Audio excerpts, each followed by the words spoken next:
కూర్చున్నాను కదా, ఎందుకలా నిలబడి చూస్తావు? అన్నం పెట్టు. నేనా? నా పెళ్ళాం నువ్వేగా. అవును. అయితే నువ్వే పెట్టాలి, పెట్టు.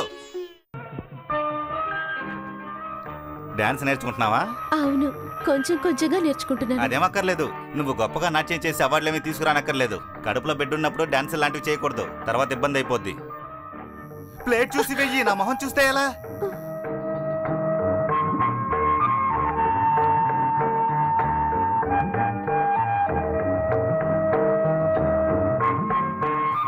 ఛే, ఏంటి భోజనం చాలా దారుణంగా ఉంది. ఇది మీరు చేసుకున్నదేనండి. నన్నే అనుకుంటున్నాను. రజనీ సినిమా చూసావా? లేదు. అయితే బయలుదేరు. సరేనండి. సంతోషపడిపోకు. నేను బాల్కనీ టికెట్, నువ్వు నేల.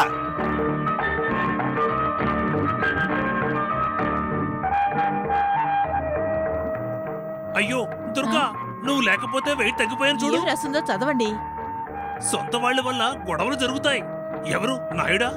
బెల్లు కొట్టారు, సినిమా మొదలవుతుంది, త్వరగా రండి.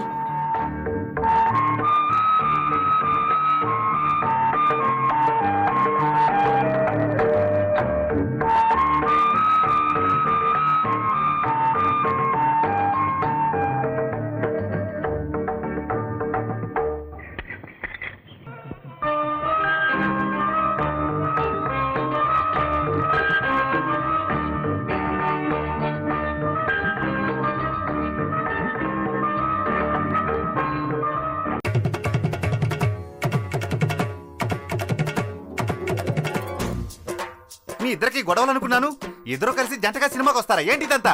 మాకేమీ గొడవలు లేవు. మరి గొడవల్లాగా నటించాం. ఎందుకు నటించమని చెప్పారు.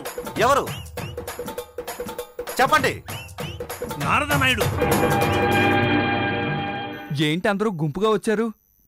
చిట్టుబాబు, ఎవ్వరూ మాట్లాడకూడదు. నాకు నిజం తెలియాలి. తనకి నాన్ వెజ్ వండడో రాదన్న విషయం పెళ్లికి ముందు తెలుసా లేక పెళ్లికి తర్వాత తెలుసా? చెప్పరా? పెళ్ళైన తర్వాత. ఆ విషయం నాతో ఎందుకు చెప్పలేదు? చెప్పరా? చెప్తావా లేదా? ఒక అమ్మాయి జీవితం నాశనం అయిపోకూడదని చెప్పారు. ఎవరు చెప్పింది? చెప్పరా? నాయుడు గారు.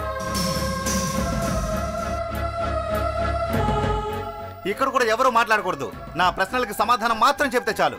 8 కండిషన్స్ లో నన్ను మోసం చేసి పెళ్లి చేశారు. సరే, మీ కుటుంబానికి నాయుడు గారికి ఉన్న సంబంధం ఏంటి? మీరు చెప్పిన అబద్ధాలని ఆయన ఎందుకు కప్పిపుచ్చారు? చెప్పండి. చెప్పండి అత్తయ్య. అత్తయ్య? అవును, ఇలా మిమ్మల్ని పిలవాలంటే, మీ కూతురుతో కలిసి జీవించాలంటే ఇప్పటికైనా నిజం చెప్పండి. మీరు చెప్పిన అబద్ధాలని నాయుడు గారు ఎందుకు కప్పిపుచ్చారు? అబద్ధాలు చెప్పమన్నదే నారద నాయుడు గారే.